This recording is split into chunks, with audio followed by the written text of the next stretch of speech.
Hi everyone, I'm Erin Thompson of Everyday Expressions. Thanks so much for joining me today. I'm excited to share the May release from Picket Studios, and there are so many cute little things in this release. I love this card that I created. There's so many techniques in it, and after I made it, I thought, oh, isn't that such a cute little card for possibly a new baby or a baby shower with those baby critters and all of the glimmer and just the die cut sentiment that says hello to you. How perfect would that be for someone special having a new baby? So let's get started. I am using the Baby Critters stamp set, and I will Copic color those in a second, but I begin with the Rainbow Dreams stencil, and I'm using some Bristol Strathmore smooth paper. I find that ink sits on top of this paper just a little bit longer. It gives you a little bit more ease in blending. I guess I would say it's more forgiving, and it works really well when you're using paper pouncers. And so I begin with shades of pink and shades of lavender with Catherine Pooler inks. Pull out my paper pouncers and blend those softly together. I wanted the darker colors of pink and purple at the top and the bottom, and then they blend towards the lighter shades in the middle. And that way it creates a little bit of a halo for my focal point in the center. So I just used my paper inking palette to hold down my paper and my stencil. I love these that I don't have to use any tape or anything to hold it down. It's sticky enough that it holds it perfectly in place and does not shift at all. So you can see I'm just going through the process, and I keep blending ink until I'm satisfied with how dark it is and that everything's blended well. Look at that pretty stencil and the blending. I always heat set it when I'm done, and now I'm going back over and adding a layer of ink over top. If I had ink blended the full background first, you'll find that then when you stencil, your ink stays a little bit brighter, and it softens it if you ink blend the entire panel after you've stenciled. So that's just a tip to remember in the future. I wasn't sure what I wanted to do when I started this card, but I decided afterwards that definitely I wanted to add some more ink over it and soften that look just a little bit.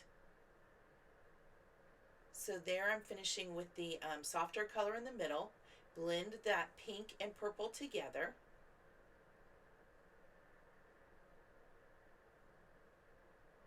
And I love that the paper pouncers actually hold a little bit of ink, so you don't even have to go directly into your ink pad every time.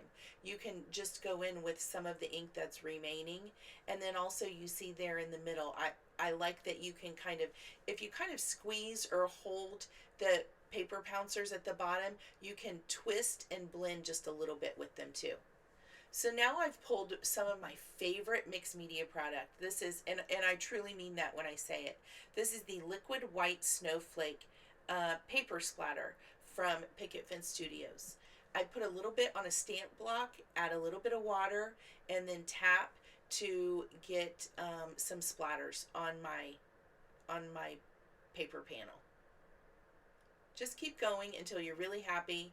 And you can see here in a second, I get a little frustrated. I just start splattering right from the block to really get as much as I want on there.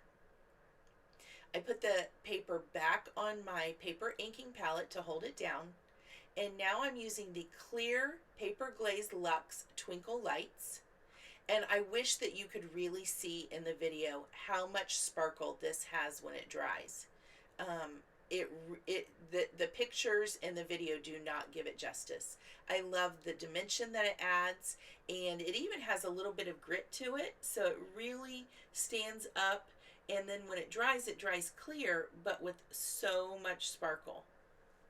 One tip I have when you're using this Paper Glazed Luxe, you definitely want to work quickly and then take your spatula and your stencil and your work surface and clean it off as quickly as possible. Now, I have to give you a tip here. I'm kind of a lazy crafter. I fully admit it. And I did not want to take the time to peel off all of these little critters and place them in my Misty. So a little trick that I use is that I take a piece of double-sided tape, like score tape. I leave all of the images adhered to the acetate, and then I add a piece that double-sided tape to the top, and I adhere the whole thing to my Misty, and then I stamp everything all at once. And it, like I said, it's just kind of the lazy crafter's way of doing it quickly. And then when I'm finished, I peel up the whole acetate and kind of use my finger to roll that tape back off of my Misty, and it works perfectly. You can see I use the Picket Studios Intense Black Hybrid ink, and I usually double or even triple stamp images to make sure I get a really good black stamped image, and then I always heat set it. So now I'm going in and I'm coloring. I actually colored all of the images, but then decided once I started placing them that I only wanted to use a couple just to create that good focal point. But I cut out a lot of the other coloring here, and I'm just focusing on the two little rabbits and then the squirrels. Now I have to say, these images are small. You do not need to use all of the colors that I use in Copic coloring. These images would look fantastic if you only use two colors.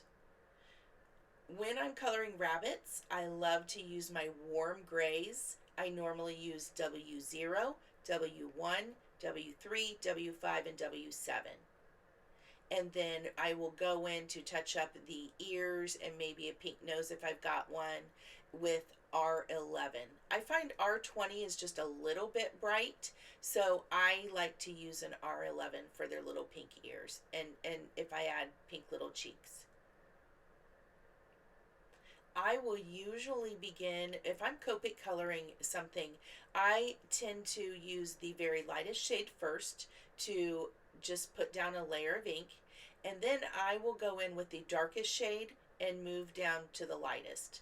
So for instance, on these I began with W0, then I jumped right into W7 for the darkest shading, then moved to W5, W3, W1, and then I do a final blending if I need to again with the W0 for the highlighted areas.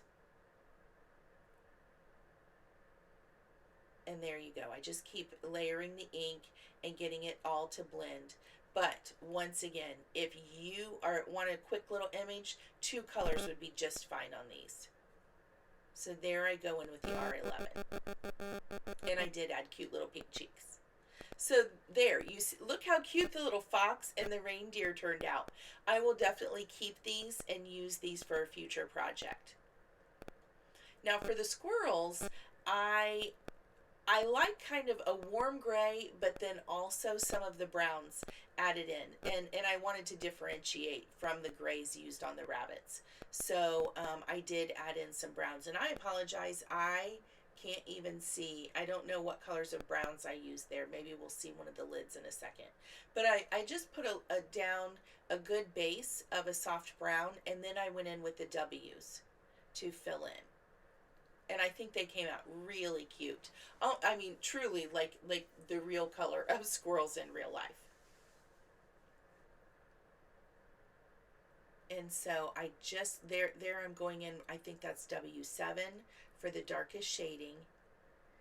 And then I go through the W's, and there you go. These little baby critters are so sweet. I just love them. And I do love that there is both sides of the image. One's facing left and one's facing right. And there are many times I'm creating a card and I hate it when there's only the image is facing one way, but I wanted it to face another. So I love that there's two here and so many possibilities for these little baby critters. So when I finish this up, you'll see later, I don't know if I show it on camera, but I took my white gel pen and I just added some little dots on their cheeks. And then I have to fussy cut them. I did not have the dies for these, but fortunately there are coordinating dies in the Picket Fence Studios store. So if you are not a fussy cutter, there you go. Those are in the store and you'll have them.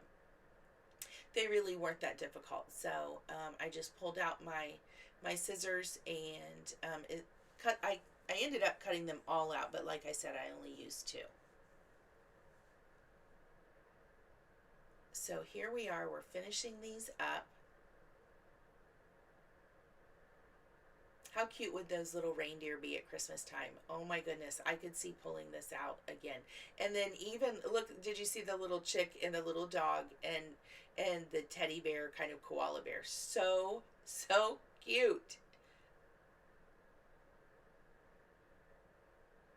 And there we are finishing up the cute little cheeks. So just cut those out.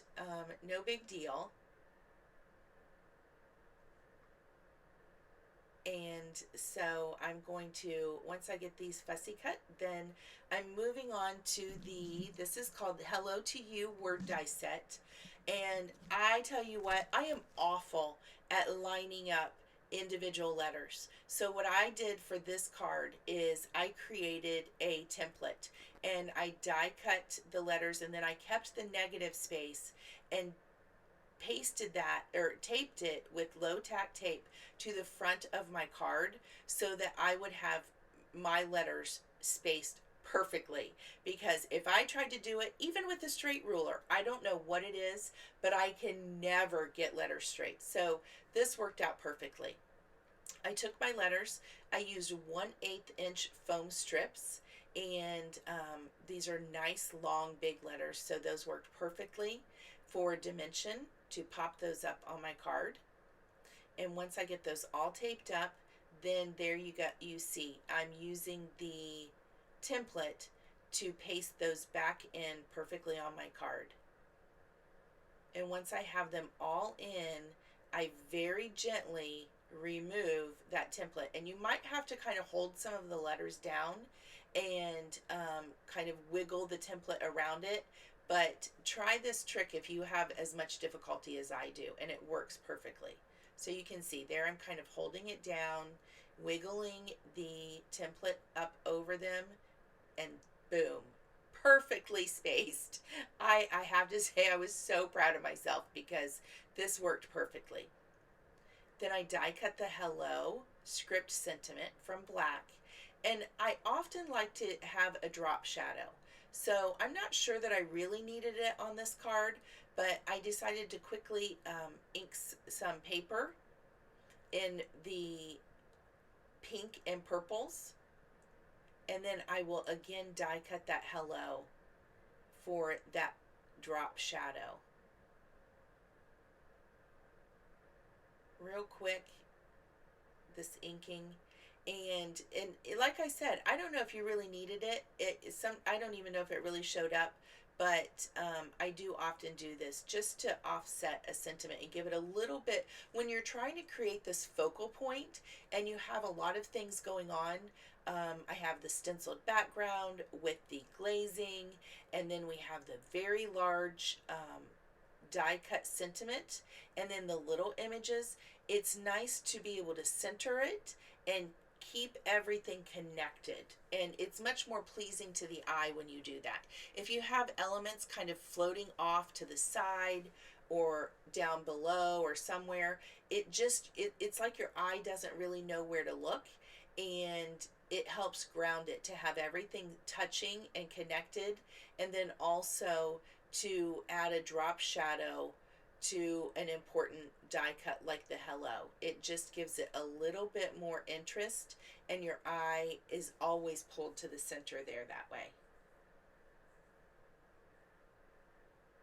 So one trick that I often use is I will put some glue on a piece of scratch paper and then dip a delicate sentiment into it. But on here I decided it was being a little bit difficult with this die cut, and so I ended up adding some more glue to the back, and then kind of tap it off on that scrap paper, and then you don't make a mess and get glue everywhere when you're putting it onto your card front. So first I glued it to the drop shadow, and then add more glue, and then I'll adhere it right over the "to you." And how pretty is that? Are those kind of tall blockish letters, and then that scripted hello over top of it. I really like the look of those dies. I think it's kind of a modern twist. And I really am a sucker for big word dies like that. Take up most of the front of a card, and with not much more, it just comes together quickly. Add foam tape to the back, and we're almost finished. I adhered that to my card base, and I add some, you'll see here when I flip it over, I do pop up my little baby critters with some foam squares, and connect them all. I will say it was a little bit of a struggle to figure out where I wanted to put the images, but if they're connected to the sentiment, it's perfect. Your eye knows exactly where to look. What do you think? I love this. And then I just added a few gems, and we're all finished. Thanks so much for watching, everyone. Don't forget to like and subscribe, and I will see you again soon. Thanks so much, everyone. Take care. Bye-bye.